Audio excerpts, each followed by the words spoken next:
Welcome to Poetry and Me Live. People on the stage feed off your energy. So if we say, welcome to Poetry and Me Live, I'm gonna need to feel your energy. So let's try that again, shall we?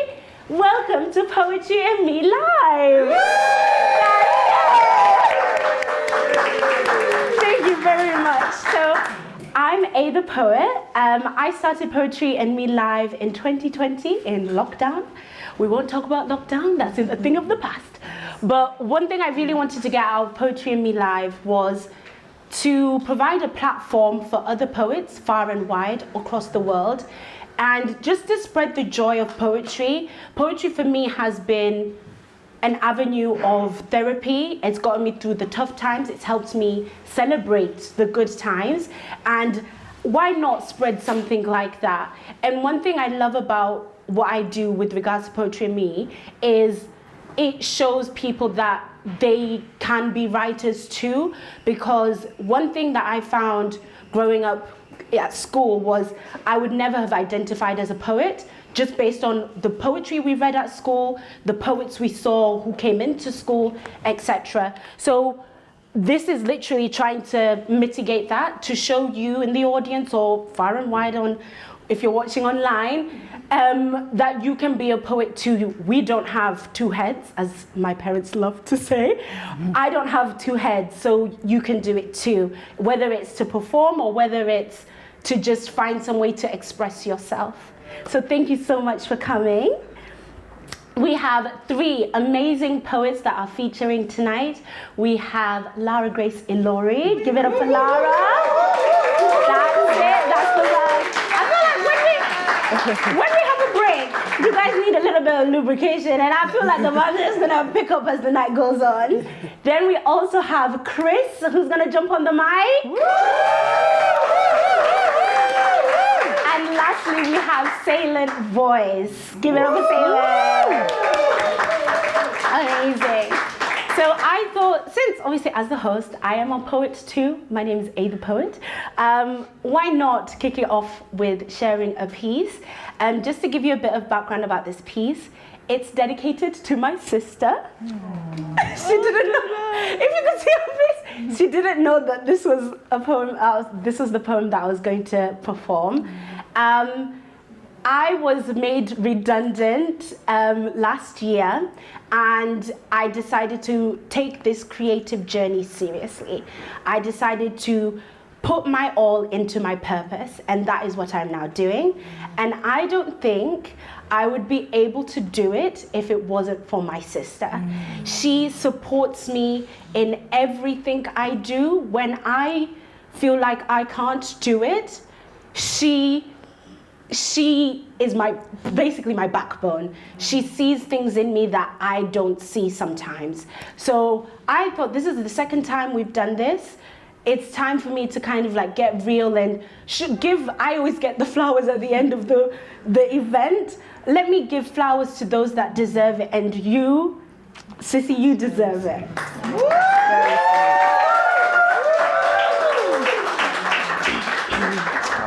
Sisterhood. One and the same, but the strands in our DNA differ ever so slightly. We are rooted in power, planted by those that came before us, each strand reaching to reach its individual potential. Still connected to the base, such similarities in our face. Are you me? You look me in my eye and see things my mind could never fathom. I see your smile. Sorry. No, yeah. I don't think I can do it without the words because I'm going to end up crying. I'm sorry. I really did try. I'm sorry. My mom, side note. My mom always says, if you read whilst you're performing, you're not a professional. You need to learn your words. So I apologize. And a lot of people say, but this one is just my fault. Yeah. Oh. Just give me a second. Okay. Let's start it again, shall we? Sisterhood, one and the same. The strands in our DNA differ ever so slightly. We are rich to the root, planted by those that came before us, each strand expanding to reach its individual potential. Still connected to the base, such similarities in our face. Are you me? You look me in my eye and see things my mind could never fathom. I see the future in your smile, the irrefutable truth of your destiny. The support. The foundations that hold me up so I can reach up and touch the sky. Each individual star we clutch together, never letting go. Surely lightning can strike twice, for how can a household be blessed with 2 bolts? As I continue through this game of life, we remain constant. The love we share, the care we spread, the undeniable unity of our souls. Wherever God takes us next, I will be sure to find you, for there is no me without you.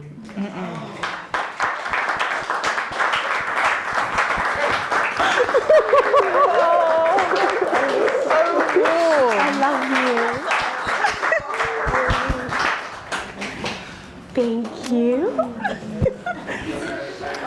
Oh, okay. So that was Sisterhood.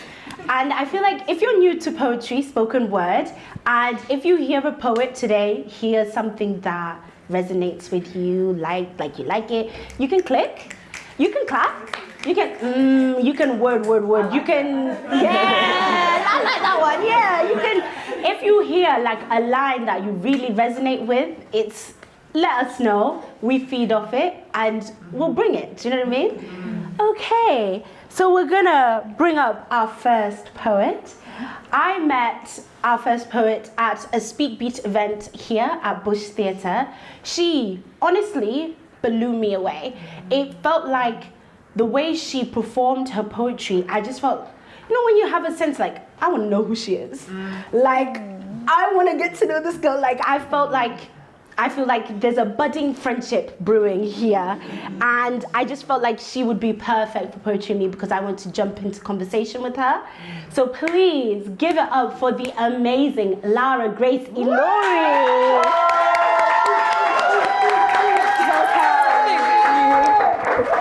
No worries.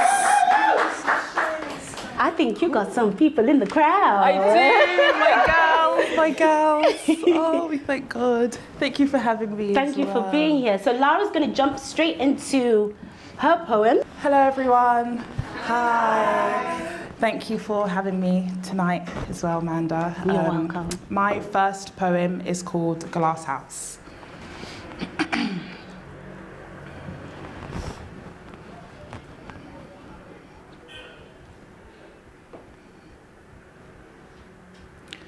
I have blatant discrepancies between my mind's eye and the vision I used to believe God has in store for me.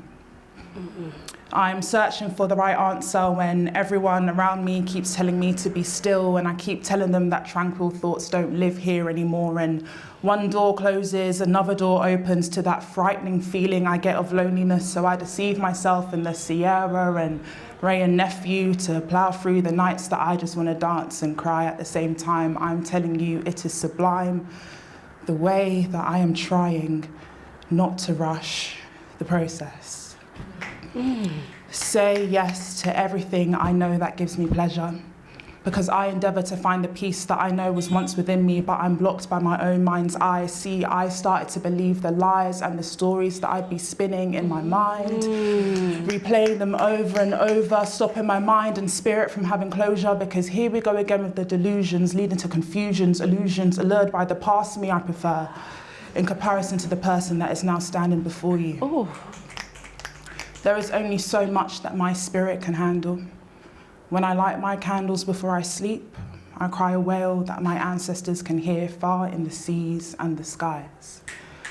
I wasn't raised to not find praise in this life. So I promised myself that tonight would be the last night that I'd cry, and I know tears flowing is healthy, but what happens when that becomes the best way and the only way that you know how to communicate? When it becomes second nature, And trying to exchange pleasantries, engage in regular conversation, you become unfamiliar with verbal communication, and all you have left is this wail that transcends through to the deepest pits and parts of you that you did not know existed until you gave voice to it. And you crave for that sound to lead to joy, to lead to exhale, to lead to smiles, to lead to touch, to lead to rest, to lead to armor, to lead to power. And in my darkest hours, somewhere within those deepest pits and parts of me, my newfound depths, I crave for that wail to lead to the expression of joy. I pray to God it's not too late for me to find joy.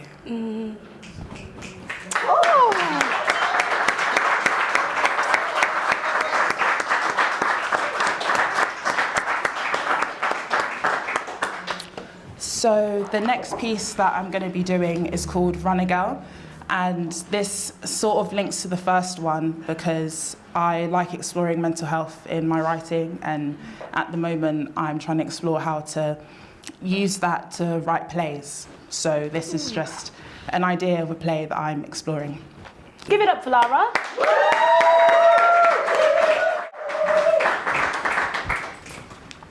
Run a Girl. I'm done eating now.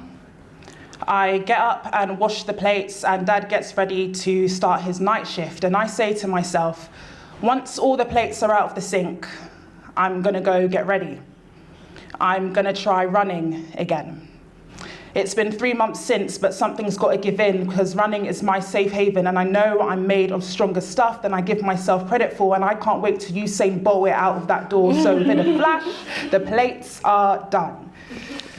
But before I go, I look at my dad, my best friend, and I can see he's confused. He doesn't know what to do about my disposition. See, the thing with my dad is he feels everything I do, like sometimes 10 times more than I do. Like when I'm happy, he's excited. Like when I'm upset, he's depressed. Like depression. That's the word I've been trying to avoid this whole time. What I've been fighting speaking with Dad about for time now. Been trying to get it out of my mind, but it won't budge now. I've been trying to block it out, but it's not working. So I just think on the spot, I look at my dad, I just go for it. I try a new method. I just start talking. I try talking to Dad. And I start explaining how I feel for the first time. Feeling the weight lift off of me, and I begin to uncomfortably peel at these layers, but I should have known better. Chatting about mental health with a traditional Yoruba man. I should have kept my mouth shut. Go figure that I tried the opposite of what I've been doing to get an even more catastrophic result. And now Dad just starts deflecting, saying it's because I've stopped going to church, asking me questions like, when was the last time you prayed? Are you still saved?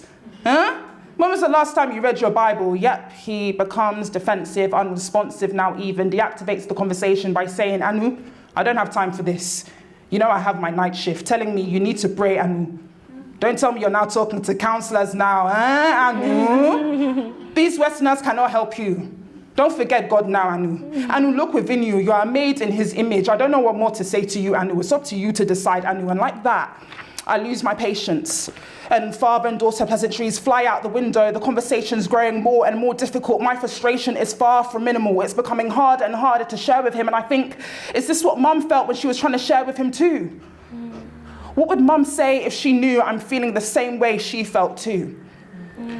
And what I now say to him, I've been fighting hard not to just blurt it out. And at this point, I don't know if I don't let the boom burst, I know myself, I'll fully wild out. And I admit I shouldn't have done it and I shouldn't have said this, but respect just went out the window when I just started spitting, saying, where is God now? God, God, God, you keep on saying, skating, sliding over my words like I'm not your daughter, trying to reach out to you because where is he, Dad? Because I've been crying out his name for months now. When you're out doing your night shift and it's just past 3 and I can't sleep, I grab my Bible, hoping for a sign, some peace to ease me. Please, Lord, I'm begging with Psalm 23 open on my lap, but I get nothing, Dad. It's a wrap, Dad. God ain't here for me, and I need help, Dad. I get back to what I was doing before all this was kicking off, getting ready to run, because I'm gonna run today. I'm going running today. Nobody can get in my way today. So I run to my room and I put on my gym leggings, my sports bra and top and running shoes. I grab my headphones and put my phone on Do Not Disturb. I leave my room and walk straight past my dad, and he's praying again, preaching again, Psalms 23 over and over again, preaching Psalms 23, calling his agency saying he can't come in because it's a family emergency. And he's looking at me panicking, and I just air it. I air him. I leave the house and I just start running through ends. Nina Simone's To the Man blasting in my ears, and I'm just running and running through ends. Everyone knows to get out of my way, because this isn't the cute jog that we do for exercise. These days, I tell you, when I'm running, I'm telling you, it's a battle cry. Thank you.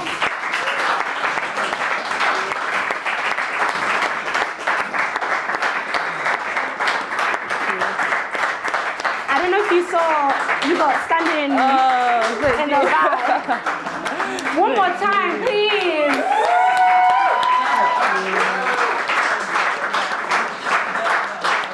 Ooh. I feel like throughout both poems, I was like edge of my seat, like not breathing, like, wow, storyteller. Wow, thank you for sharing those. Those were really vulnerable, very deep. Honestly, thank you. It takes a lot to do that and to share those emotions. I really appreciate that. That was really beautiful. Take us through that transition. We went from Glasshouse to Runner Girl. How did you write Glasshouse first and then you wrote Runner Girl? Like, take us through that journey that you went through for those two poems. Yeah, so Runner Girl, a part of it was written when I was doing my graduate showcase at drama school, and we were able to do 2 different monologues. So I decided to write one of them. So a part of Runner Girl was a part of the monologue I did, and then I wrote Glasshouse afterwards. So it was just basically what happened with Glasshouse was that sparked me wanting to write a proper play in essence. So, yes. But yeah, there's like elements of like crossovers. So are we going to see this play? Amen. From Runner Girl? In Jesus' name. Amen.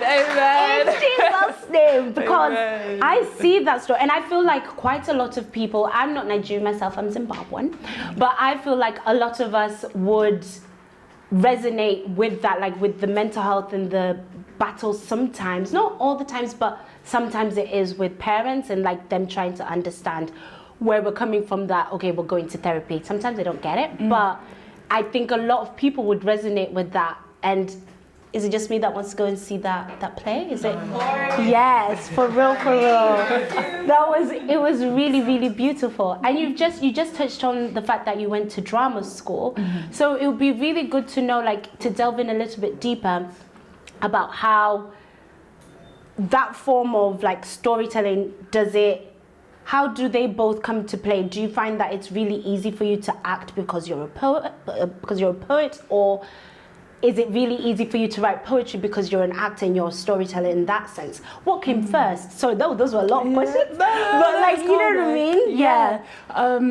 So I was thinking about this today, of like just where, I don't know, my first like creative love, I guess, and for me it's music. Like I love music, love music, and I grew up like with my older brother, my older sister, and we have quite a large age gap as well. So when I was 3, my brother and my sister were like 17, 18, and they were like listening to Beyonce and listening to like Kano as well. So I grew up like listening to like grime and like R&B and stuff. And then from then on, I went into wanting to be a singer and a music producer as well. That was like what I wanted to be.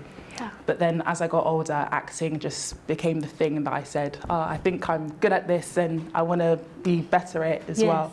And yeah, and I think it's that element of like music and performance that I think gives me the confidence to write my own work, and also just to like go through what's going on in my mind sometimes as well, or like if I'm inspired by one song that I'm listening to, then I'll write my own response to it as well and stuff. Like, yeah, it's music, I think, is like the thing. The first one. Yeah, I love music, I really do. Oh, so do you write music as well? So no, I don't. I'd love to though. Like with my play, I really want to incorporate like music in it. So I don't know if you know the play Misty that was on here like a few years ago. No, I didn't. Yeah, but go on. Like that play, like it incorporates music. It's like I think it's like gig theatre, I think, maybe. I don't know. But yeah, I'd like to write something like that where I incorporate like composition and things like that. Amazing. Producer. We try. Extraordinaire. She does it all. I mean, I love to hear it. Okay, and your last poem, Love in Your 20s. Yes. Take us through, this one has a backing track, which I think segues really nicely into the music aspect. So, do a lot of your other poems that you didn't get the chance to perform today, but do you find like inspiration a lot from using a backing track, or take us through that and take us through what Love in Your 20s is all about? Yeah, so in terms of the question about writing to music, is that what you're saying? Yeah. When I was a teenager, I did that quite a lot. And like as I got older as well, I kept on doing it too. So like Frank Ocean, I love him. Yeah, I love Girl, him. Don't yeah. We all? And like the Nostalgia Ultra album, I just it's so good. Top 5. It's so good, yeah. And like even like now, like when I'm writing or if I'm doing like uni work as well, I'll just play that album in the background because I find that it really sparks something in me, like a creative element and just a free-flowing element as well. So I try to do that. And with Love in Your 20s, it's a poem that I found that I wrote ages ago, and then I just like started adding different things to it and like writing to the backing track. I Got to Find Peace of Mind by Lauryn Hill, which I just love that song. It's a 9-minute song, but it's great. It's a great song. And writing to different music and like Love in Your 20s is just an exploration of like conversations I've had with my friends, music I've listened to, experiences I've had, like just a whole amalgamation of loads of different things. Amazing. And, yeah. I can't wait to jump in. Shall we? Yeah, let's go. Let's do it.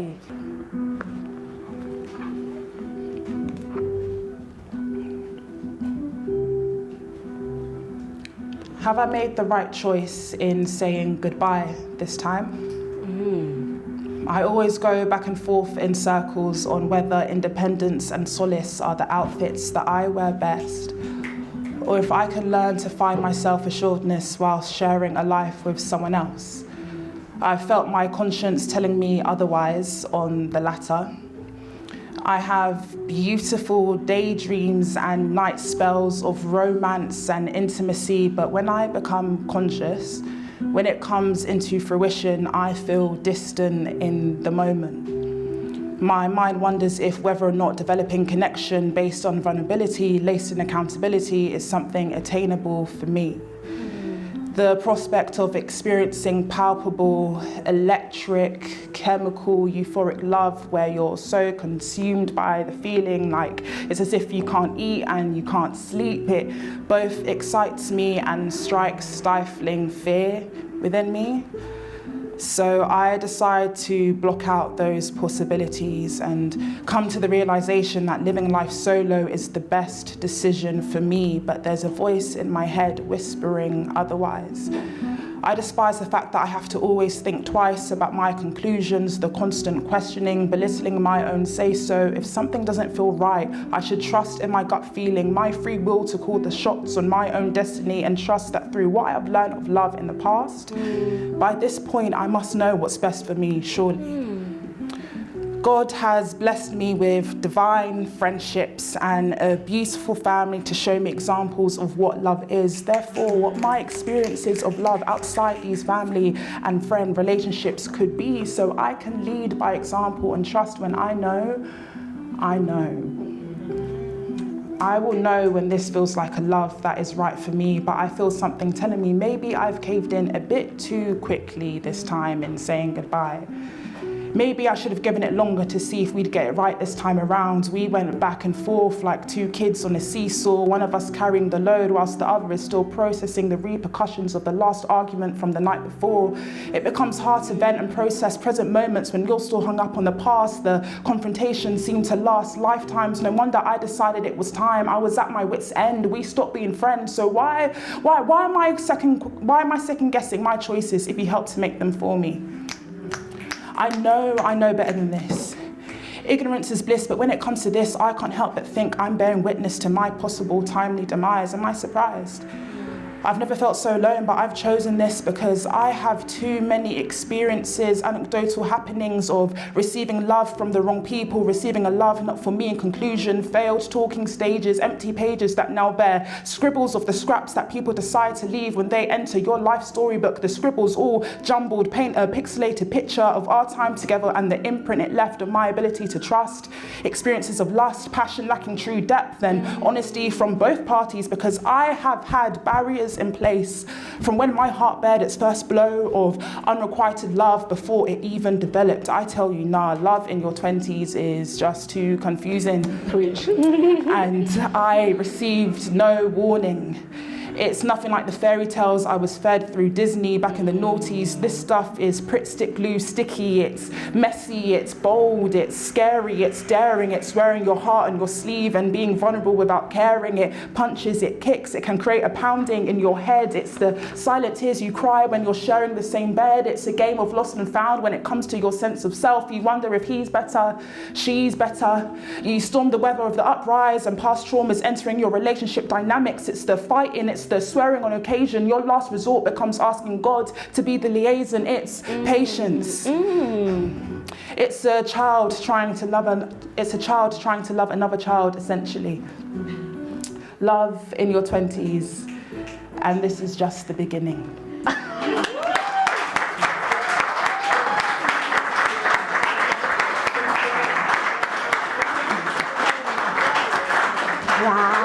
A few stumbles there, I'm sorry. Honestly, I can relate. No, that was amazing. Like, do you know what? It's so tough doing this because I always try and be like, okay, I'm gonna like pick out a line that I really loved and then ask you about that line, but then another line comes, and then another line comes, and it's like, we're now at the end and I've forgotten which line I loved. That was, the whole thing was just, I feel like we can all relate. Well, maybe not all, but I can relate. That was so amazing. Thank you so much for that. And I really liked it on a backing track. That was a really nice touch, a really, really nice touch. So, one question, for those that haven't ever been to A Poetry and Me or hasn't watched the series, one question I love to ask all the poets is, at the end of the interview, is if you could spend 24 hours with anyone dead or alive, who would it be? I love that reaction because that means you went expecting it. That's perfect. Who would it be? You can take a second if you need. Well, the first person that came to my head was Nina Simone. I love her. There's this song called Stars by her. Well, it's by somebody else, but she did a cover of it, which she tended to do quite a lot, but she just made the songs her own. And I just think she's just an incredible storyteller. And like, in terms of like being an actor as well, when people ask me, oh, like, what's your dream role? It's to play her. Amazing. She's just, One day. So 24 hours with her, Yes. I'd be like, goodness gracious, yeah. Well, thank you so much for that answer, because that is a fantastic answer. And thank you so much for coming out and agreeing for me to interview you, and for you to sharing your 3 poems, for you to be vulnerable here at Bush Theatre in front of this crowd. I don't know if I speak for us all, but we really appreciate you. Thank you for writing, right?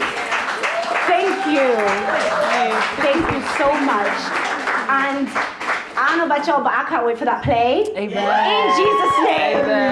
Amen. Amen. Thank you so much. Thank you, Lara. Thank you. Give it up for Lara, please.